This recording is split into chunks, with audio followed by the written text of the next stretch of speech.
Good morning, everyone. I'm delighted to present our next presenter for Grand Rounds and our second to last Fellows Grand Rounds presentation of the year. Dr. Kevin Smith graduated with his bachelor's degree in science, pre-professional studies, and anthropology from the University of Notre Dame. Following his undergraduate studies, he then got his medical degree at St. Louis University School of Medicine and later completed an internal medicine residency at Duke University. And there he was also selected to be an assistant chief resident. His clinical interests revolve around both the practice of hospital medicine and palliative care, as well as exploring social barriers and determinants of hospice and palliative care in underrepresented minority communities.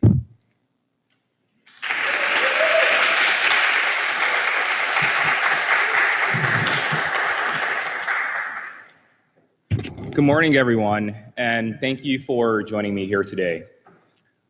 Over the course of the next 60 minutes, I would like to spend a little bit of time talking about health inequities, and specifically as they relate to racial and ethnic disparities in palliative care among the African American community.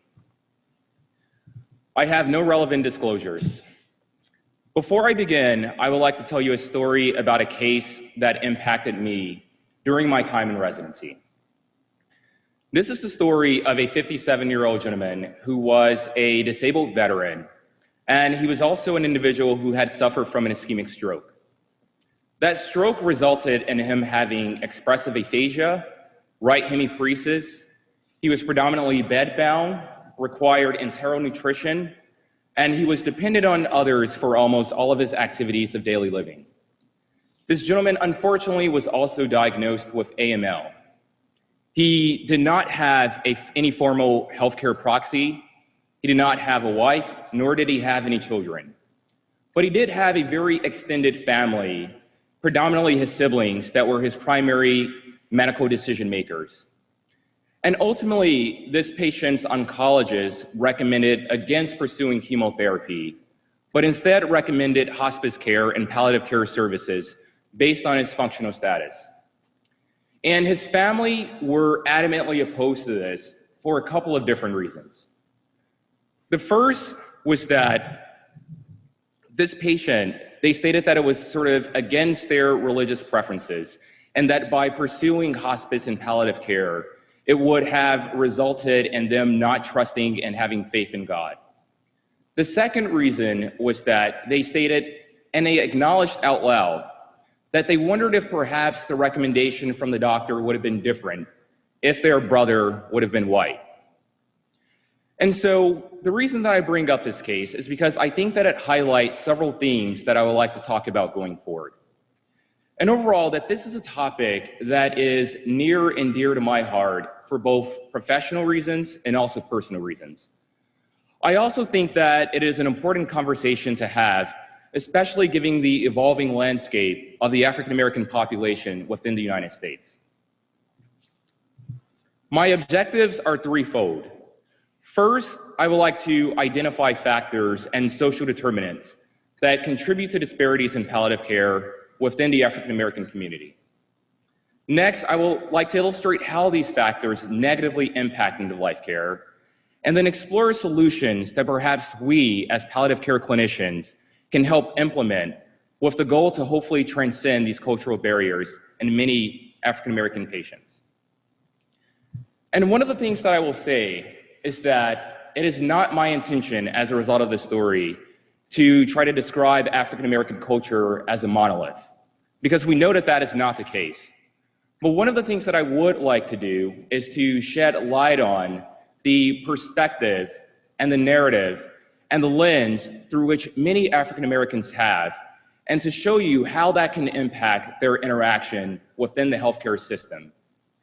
And I think that it is important to understand these, is because if we do not recognize some of these barriers that exist, then ultimately it inhibits us from providing goal concordant care and adequate and high quality end-of-life care for many of our patients. One of the things that we know is that in the United States, African Americans experience poor access to medical care than their white counterparts. And there are numerous social determinants that contribute to this. And they range from income, being underinsured, uninsured, living where there are areas of food deserts, and the list goes on. But even after adjusting for socioeconomic factors and access-related mediators, these barriers persist.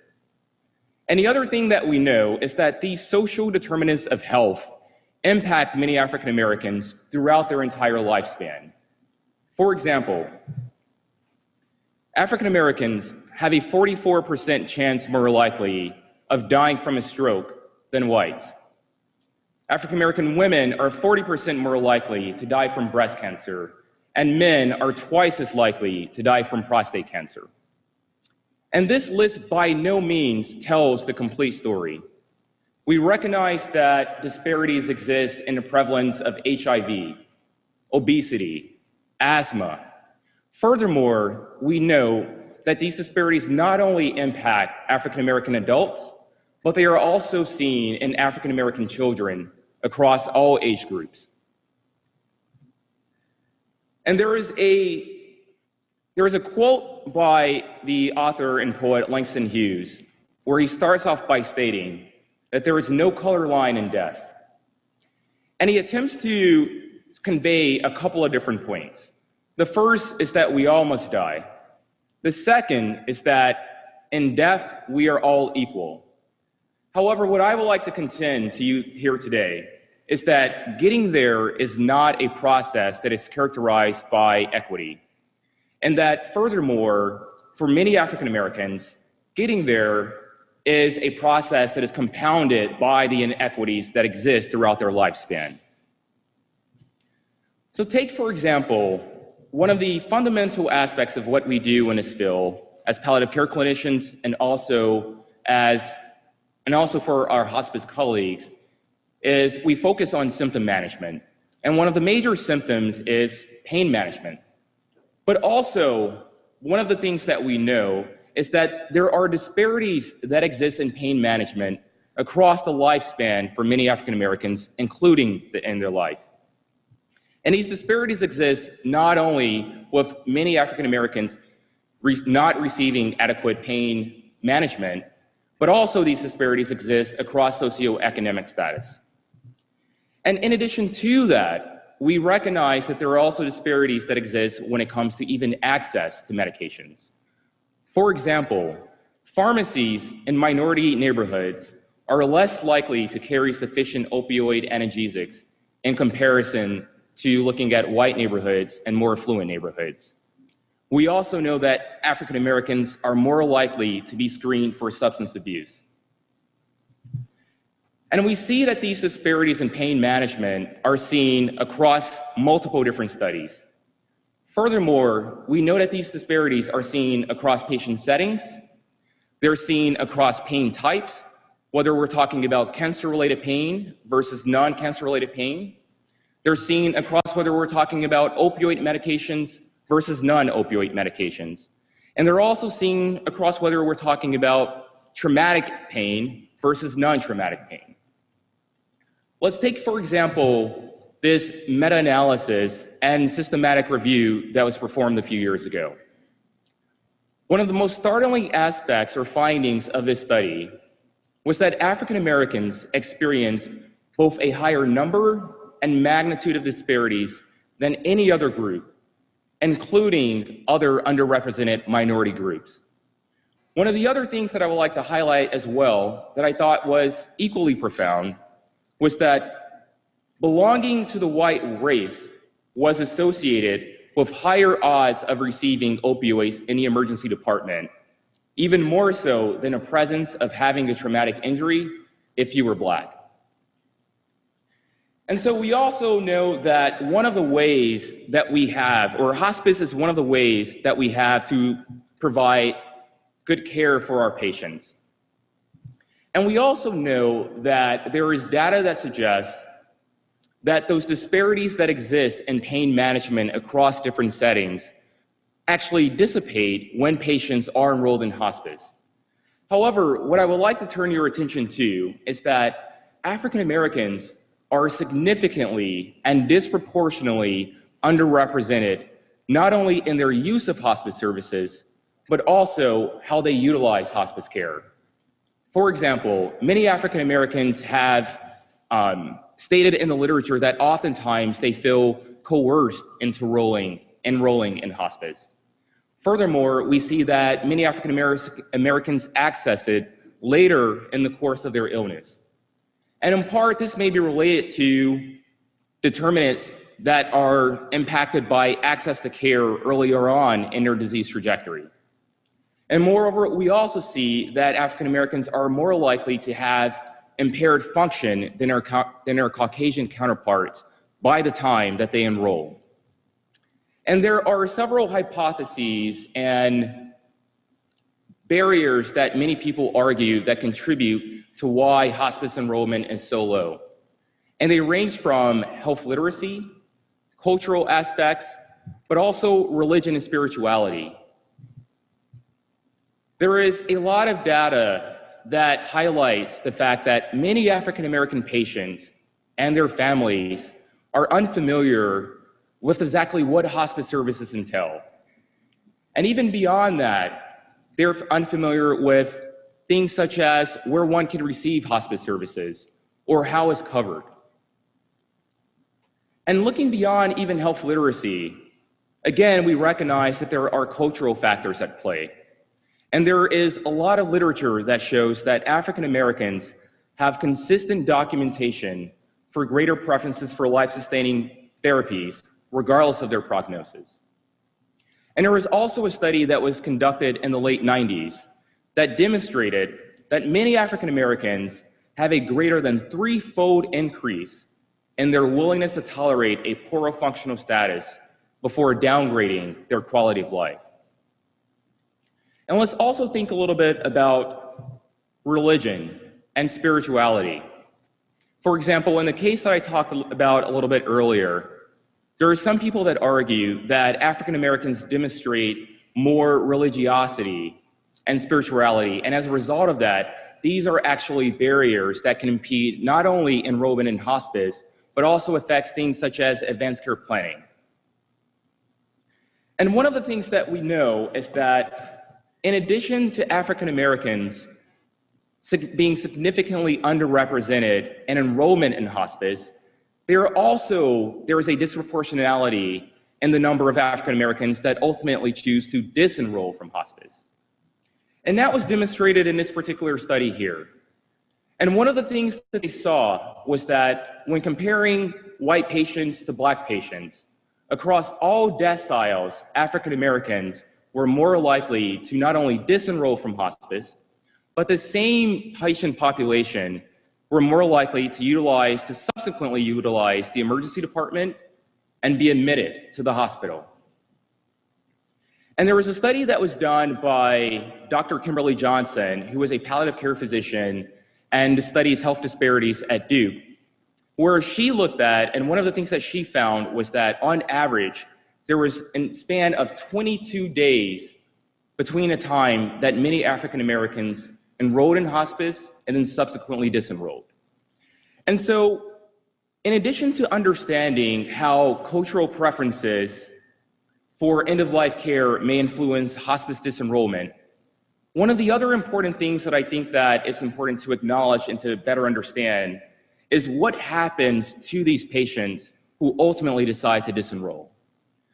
And what the fear is, and what some of the literature supports, is that many of these patients ultimately end up dying without access to high-quality end-of-life care. And one of the other things that I would like to point out is that we recognize that there are multiple factors that contribute to end-of-life inequities.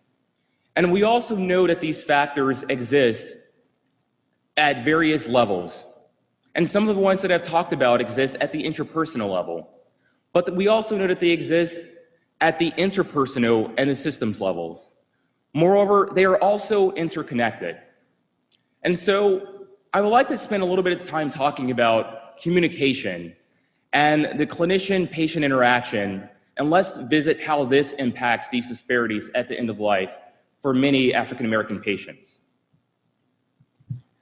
In this particular study here, what the authors attempted to do was they had goals of care conversations with Black patients and with white patients. And they followed these patient populations over time. And ultimately, what they wanted to try to see was if, as a result of those conversations, did it actually result in goal concordant care at the end of their life? And the results were actually pretty startling. For some of the African American patients in this study, there was actually an attainment of some communication goals.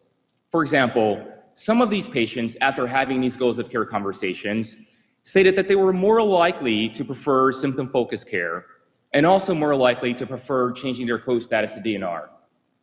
However, for the majority of African American patients in this study, they still ended up receiving more aggressive care regardless of their preferences. And so what does this mean? This means that regardless of them stating that they advocated for being DNR or DNI or pursuing comfort-focused care, they still ended up and they were more likely to undergo CPR, intubation, admission to a hospital and an ICU, and not enrollment in hospice. And so ultimately, the communication that occurred in this particular study did not result in goal concordant care for African American patients, but it did result in goal concordant care for the white patients. And let's turn our attention to another study where in this, the authors their objectives were to compare end-of-life medical care that was experienced by African American families to white families.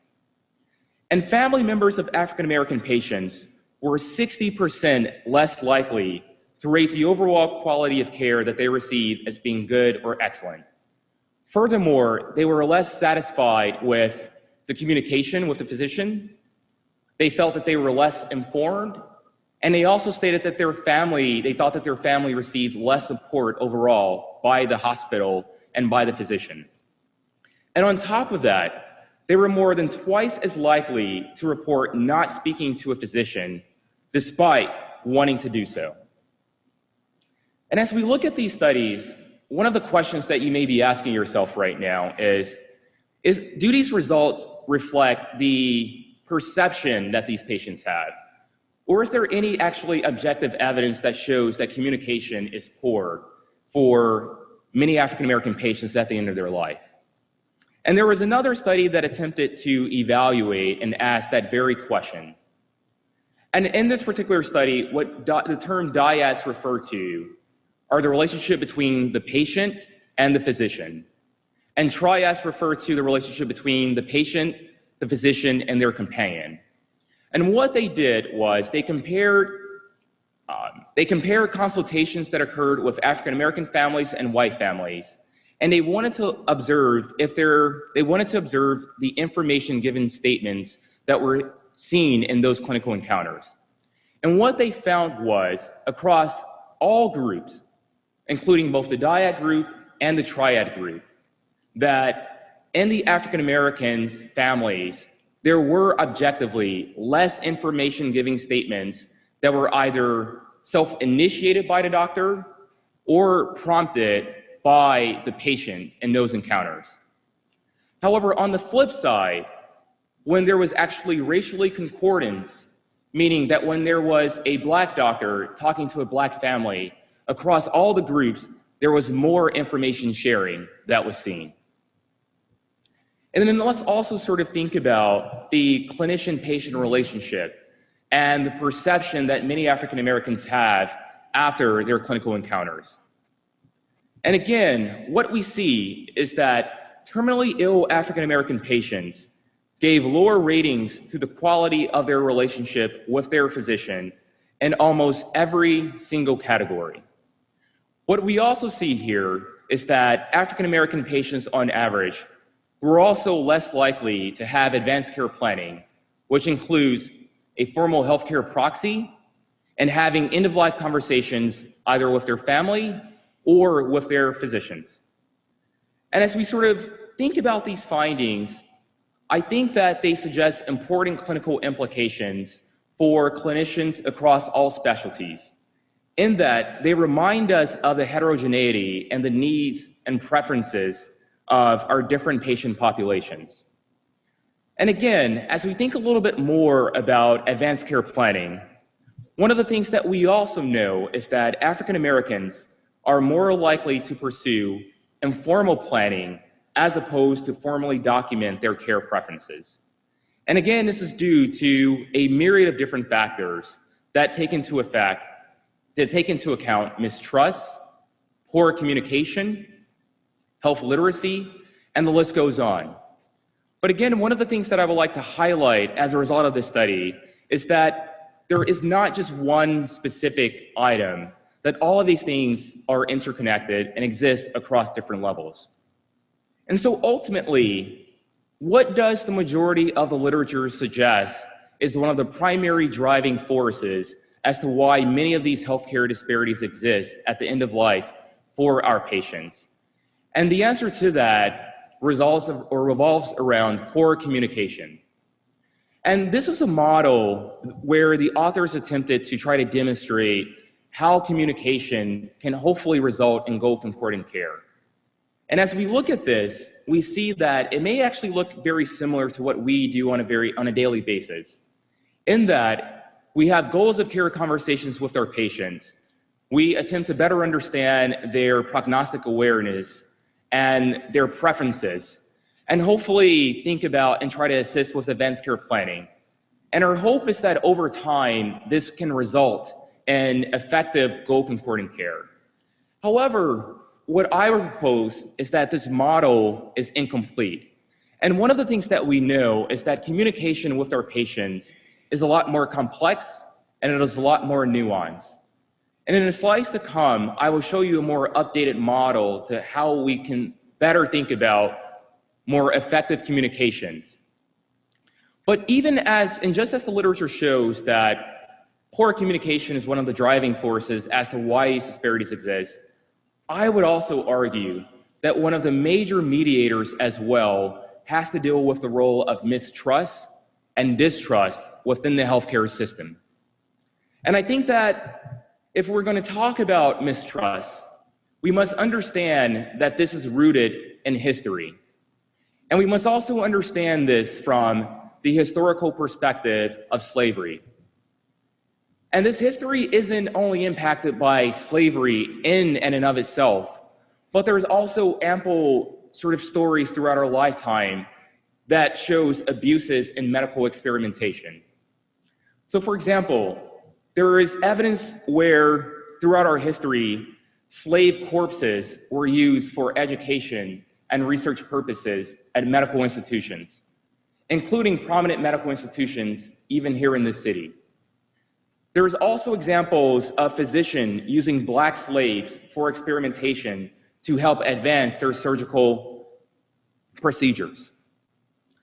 And even as we move beyond the history of the 18th and 19th century in this country, there's even more modern examples of abuses of medical experimentation. Take, for example, the infamous Tuskegee syphilis experiment. This was an experiment that was conducted over the span of 40 years, from the 1930s to the 1970s, by the US Public Health Service. And the objective was to help to evaluate the progression of untreated syphilis in African American men. And one of the things that we know is that the participants in this study actually thought that they were receiving free health care from the government. They were neither informed that they had the disease, nor were they informed that there was a treatment available that could cure it when penicillin was later discovered. And we only know about this experiment now as the result of stories that were later leaked to the media by individuals who were participants in this study. And so one of the things that I would like to highlight is that for African Americans, the history of abuse is not a cultural artifact, but this history of distrust within the healthcare system is something that is still felt today. It is something that is still very potent, and it is something that still permeates the hearts and the minds of many of our patients. And these historical events that have occurred have not only taken place at the national level, but also locally.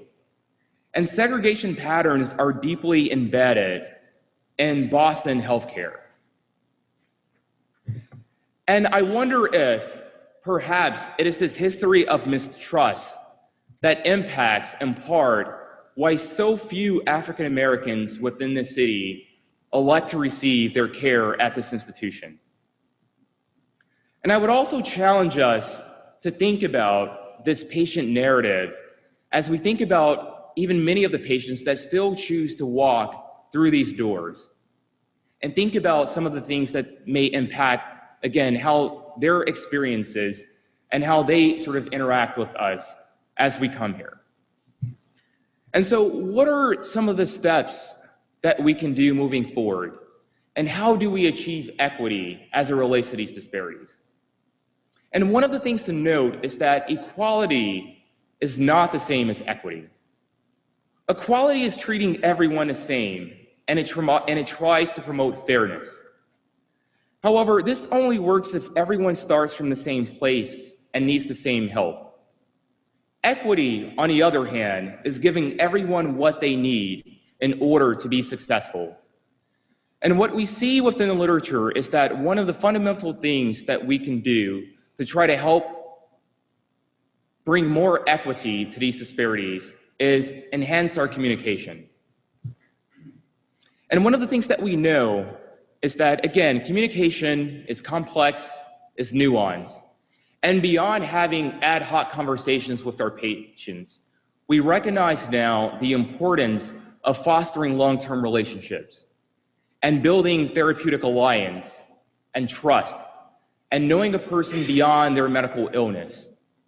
And it is only through the culminations of after we accomplish these things and with shared decision-making can we ultimately provide adequate end-of-life, high-quality care and goal-concordant care. And so what are some of the next steps that we can take moving forward? And I propose a couple of different things. The first, I think, is that we must practice cultural humility and cultural sensitivity. We must recognize that an individual's lived experiences are rich, they are diverse, and they're complex. And furthermore, we must be willing to step outside of ourselves and be open to exploring the identities of others. And cultural sensitivity are a set of skills and attitudes that enable us to learn about and to better understand people who are different from ourselves, thereby becoming better able to serve different populations within their own communities. And ultimately, this goes back to understanding the patient narrative. And one of the things that I would also argue and contend is that provider bias and stereotypes influence many of the outcomes that we discuss. And a benefit and perhaps a byproduct of cultural sensitivity is that it can increase our awareness of our own unconscious bias. Let's take, for example, this study here, where physicians initially sort of expressed that they did not have any explicit preference for treating Black versus white patients. However, after taking the implicit association test, and there's an example on the right here, ultimately what it revealed was an unconscious bias for treating white patients more favorably. Furthermore, they were able to demonstrate through the study a direct association between offering more treatment to white patients and less towards Black patients. And as we think about our biases, we must recognize that as healthcare providers, it may be difficult for us to relate to, because many times clinicians believe that biases in treatment do not apply to their own clinical practice. But I would contend that compassion and end-of-life care ultimately requires that we as clinicians resist the urge to conveniently draw upon racial and ethnic stereotypes. The next step that I would propose is that sometimes we have to name the elephant in the room. And when it comes to health inequities and these disparities, many times race and mistrust is that elephant. And we must learn and we must not avoid talking about these issues with our patients. And sometimes by simply acknowledging that they may not have a reason to trust us, and by validating their perceived or perhaps actual past experiences, can ultimately help forge an alliance that is ultimately rooted in trust. And the other aspect that we know is that patient-centered communication that revolves around respect and establishing rapport with our patients and long-term relationships and good communication can help overcome barriers, especially those that are seen in racially discordant relationships.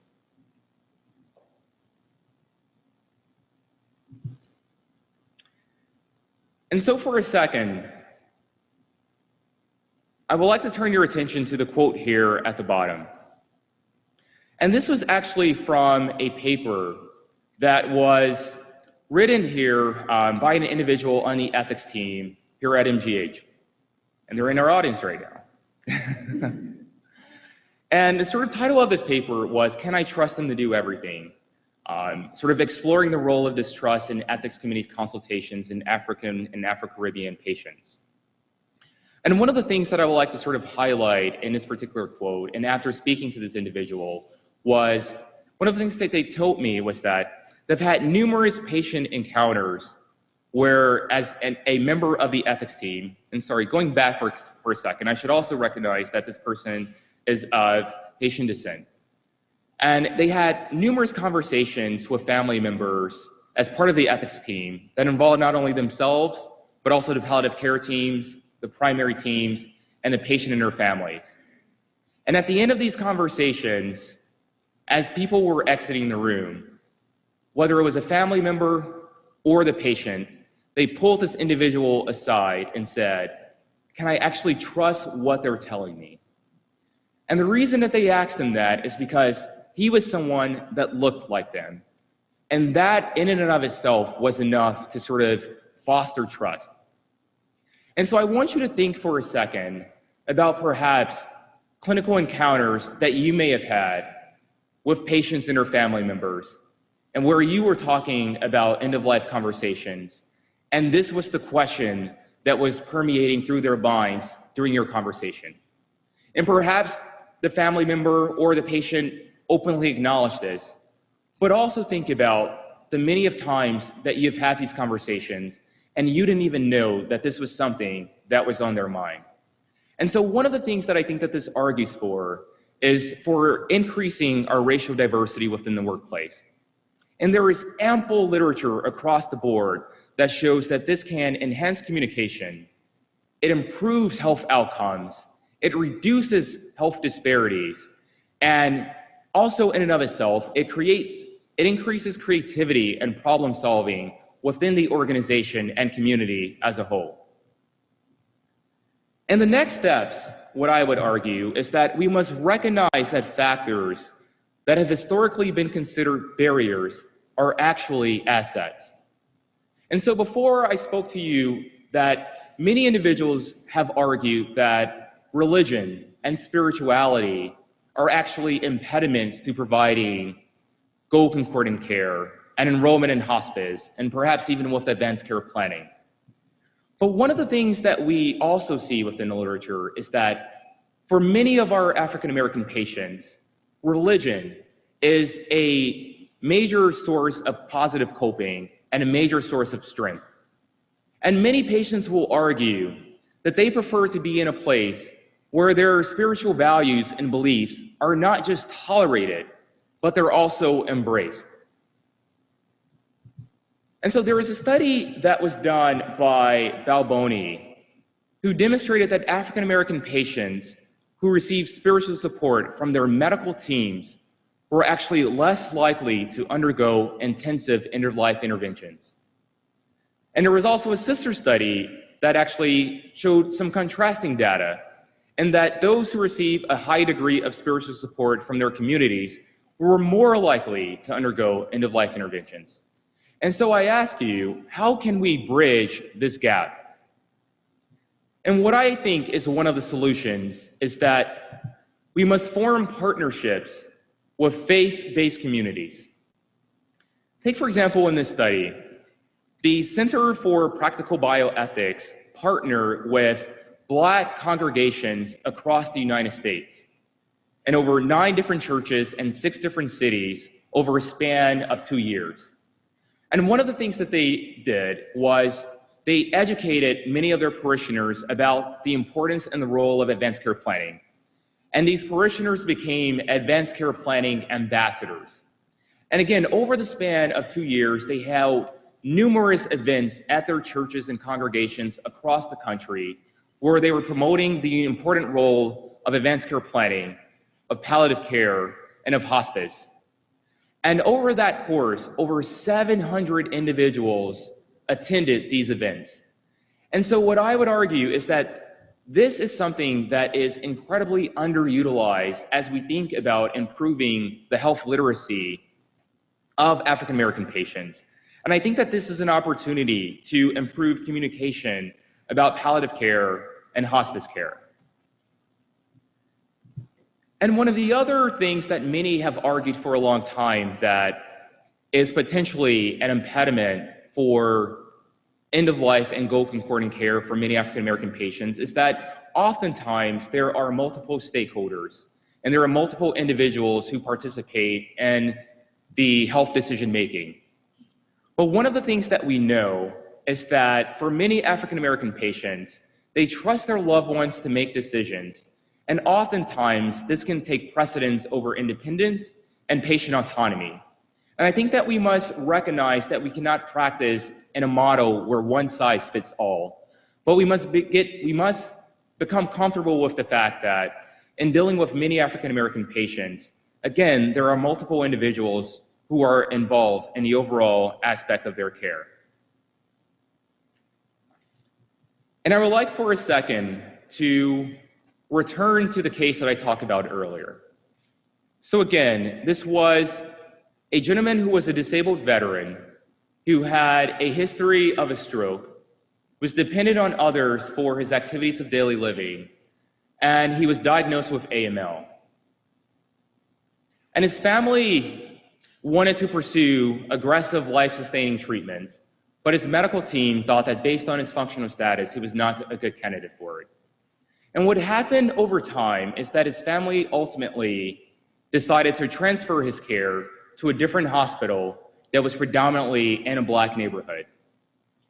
And also, there was a member of this patient's team, or a member of this patient's family, who also strongly advocated for pursuing palliative care consultation and hospice, but the family remained vehemently opposed to this.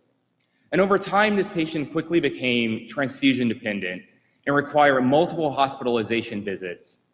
And also, this individual became septic and ended up in the ICU. And it was only towards the very end of his life, as he was having more symptoms, where the family decided ultimately to pursue a palliative care consultation and ultimately enroll in hospice. Unfortunately, this patient died a day before he was scheduled to be discharged to hospice service. And the reason that this patient encounter is near and dear to my heart and sticks with me even to this day is because this patient was my uncle. And that family member who was advocating for hospice was myself. And I tell this story not to garner sympathy, but one of the things that I would like to highlight is, again, to understand how pervasive that patient narrative can be. That even in a setting where I, as a doctor, as an African American, and as a family member, I was unable to sort of overcome some of those barriers and beliefs that my family members had in this particular case. And so if that was challenging for me, I want you to sort of think about, again, the experiences that many of our patients have when we're having those conversations with them here at this institution and across our field on a daily basis. And in summary, I would like to leave you with the fact that we know that there is a color line that exists at the end of life, and that these health disparities and inequities that are seen impact African Americans more so than other racial and ethnic groups. And that ultimately the etiology for these factors are multifactorial and they exist across different levels. And one of the major driving mediators is a history of distrust and mistrust that is rooted in our history, and also poor communication. And while we cannot erase our history, we can help to enhance our communication skills and work to establish and build long-term relationships with our patients, and ultimately increase our workplace diversity. And last, we must recognize that factors that in the past that we have perceived to have been barriers are actually cultural assets, and they can assist us to overall help reduce some of these disparities going forward. And so I would like to thank you for your attention and your time today.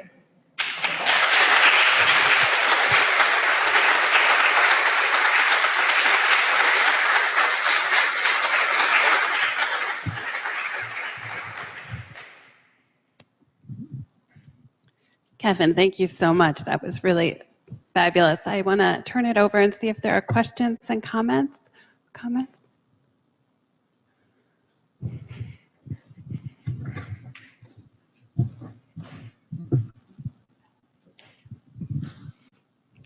Thank you very much for this excellent, moving presentation. Really appreciate it. I wanted to ask you,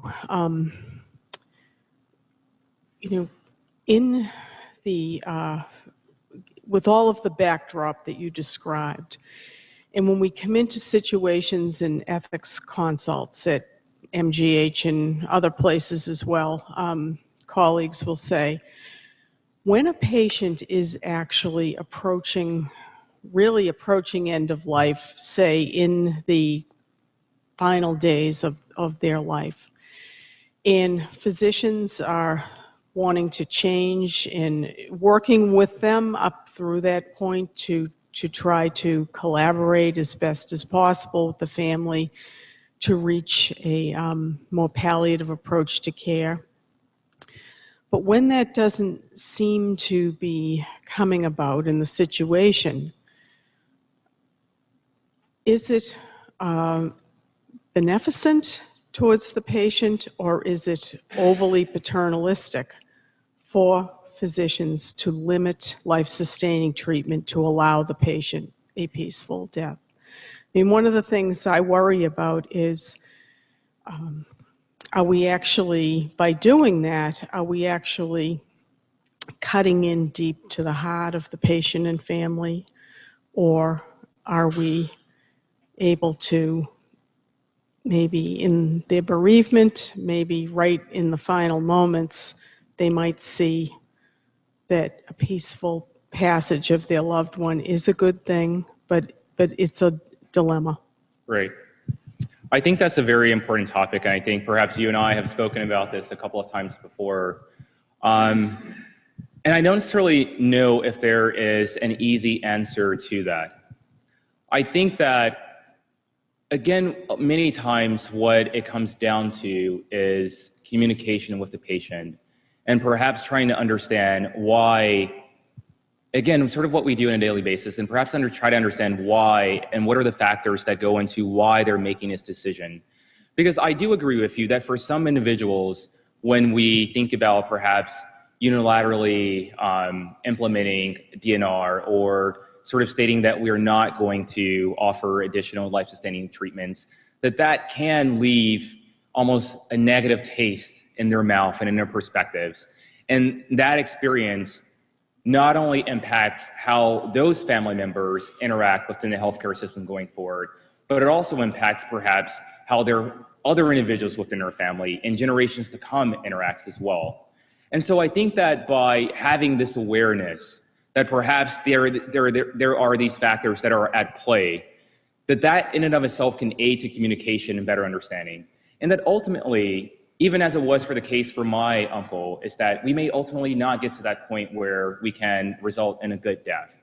But part of the humility, even in that, is recognizing that everyone has their own narrative.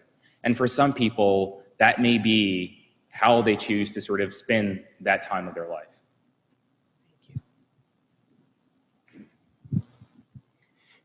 Kevin, I wonder, you talked a bit about the family being the unit of sort of decision making versus one individual, and sometimes being brothers, sisters. And it just strikes me that in our medical system, we really focus on a healthcare proxy, which is points one, maybe two people. And it's the first time I've thought about this as being maybe culturally insensitive that we force this. And I wonder if you have come across a different way or think about this in a different way when you're asking about decision making if a patient's unable to make a decision. Yeah, I think part of that is just sort of like asking, are there other individuals that, help you sort of think about these things? I think what's interesting is, I think over the course of this fellowship, when we talk about cultural humility and just other cultures in general, we talk about how for, again, other cultures that are not perhaps, in the United States, that family can be a unit when it comes to making health decisions. And sometimes we don't necessarily even talk to the patient, and we talk to, other relatives. But I think sometimes we forget that when we're sort of like thinking about, again, dealing with individuals, even here within the US. And again, part of it is just being culturally humility and culturally sensitive. And again, having a mindset and a willingness to sort of join the patient in an exploration trip to try to understand, again, what are the factors that goes into how they think about things.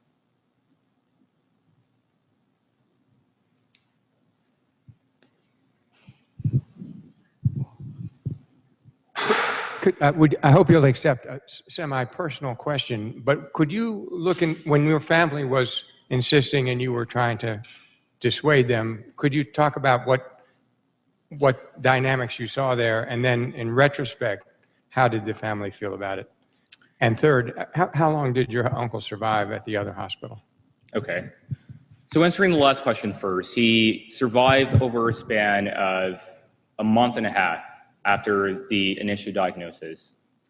And I was a resident at the time, and I was doing a lot of back and forth from residency to going to Chicago to be with him. And so a lot of the communication as well was in part medical translation over the phone, even while I was still in North Carolina. But ultimately what that experience was like for me is that, many times I try to help my family understand the role of palliative care and hospice care and the philosophy, and to sort of try to think more about how ultimately, this would be in my uncle's best interest, and sort of like think in framing suffering as well. But for many of my family members, and I will also acknowledge that I did not have the sort of communication skills that I possess right now, but I also think that for many of my relatives, as a result of their own personal experience, mistrust was by far the biggest factor that played a role for why they were not interested. And they constantly sort of said, well, we know that this hospital doesn't treat Black patients very well. And we know that, I know so-and-so who had the same diagnosis and they did something differently. And that in part was why they ultimately decided to transfer his care to a different facility. And even then, after hearing the same thing at that institution, and I think we'd also should recognize that African Americans in general are significantly underrepresented within the healthcare system. And so it was still a predominantly Caucasian workforce, even at this other hospital. But it was very difficult to sort of overcome that aspect of mistrust and race. And I think that I actually haven't had an opportunity to reflect back on this experience a lot with them now. I think that initially there was some regret that ultimately my uncle died with what many of our family members viewed as suffering at that time. And perhaps that experience may impact the decisions that they make with future family members going forward. But at the time, I will say that mistrust was by far the biggest mediator that played a role there.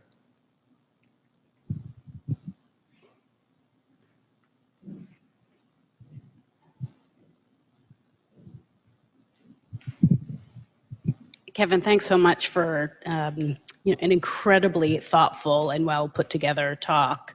I have a lot of thoughts in my mind, but a couple things I do want to point out is that cannot overstate the importance of the Tuskegee experimentation.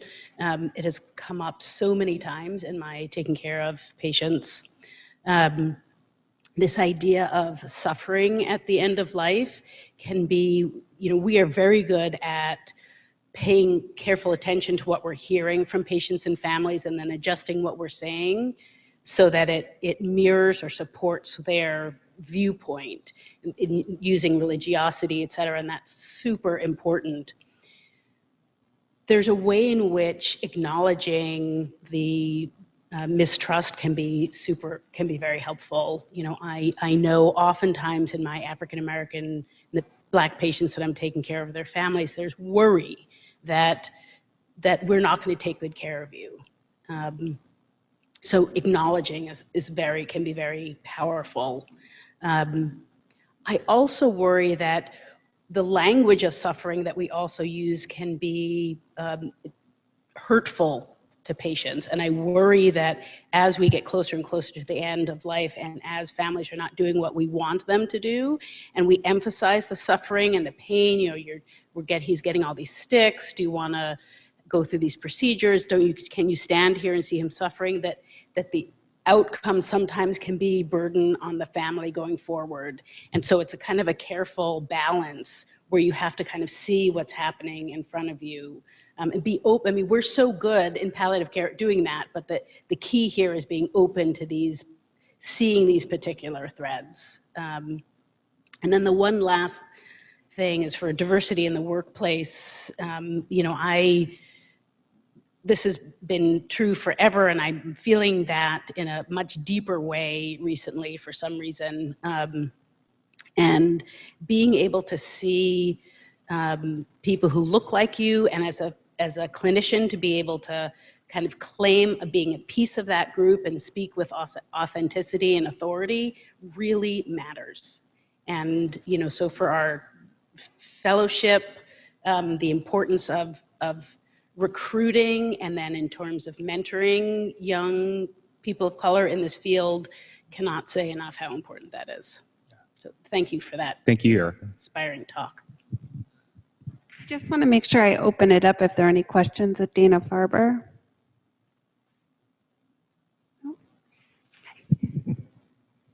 Thank you, Kevin. This was a great job. I'm Gloria Whiteham, and I'm a physician, and I'm also a pastor of a local congregation. We've done some work with regard to the advanced care planning and really promoting the notion of palliative medicine in the African American, especially Christian community. So your talk was excellent. When I came in, I said for Kevin to make sure he tells his family that his people were here. We were here. we had your back.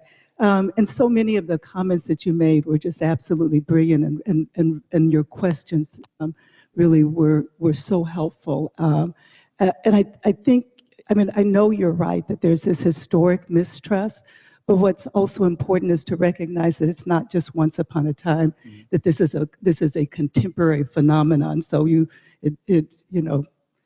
just the headlines let's reminds us that it's not once upon a time. So we are, and given that we're all operating in a microcosm, it reminds us this is a place where sterility was important, but it's not a sterile bubble in the context of all of the isms that we all confront. So it's out there, it's in here, and it's an ongoing work for us to work at it. And I because I operate on both sides of the bed, if you will, in terms of a pastoral, but also a medical, I really understand the tension that people feel, especially when we get to these thorny places, end of life, and what we're going to do versus not. But one of the things that I've recognized is that this is not these kinds of conversations. They can't be routed along the urgent care track.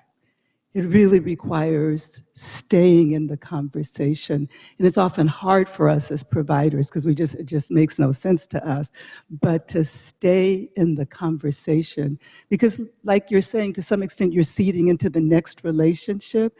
And if we dig our heels in and say, this is just crazy, this don't make no kind of sense that we're using this stuff, all these treatments, then it forces the family to dig in, because now we've got to prove to you that God is able.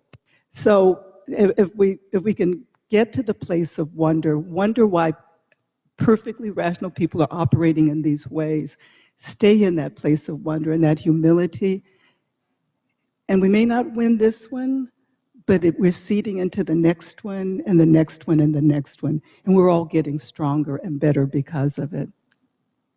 Thank you so much. All right, I think we're at time. Thank you so much, Kevin, for an incredibly thoughtful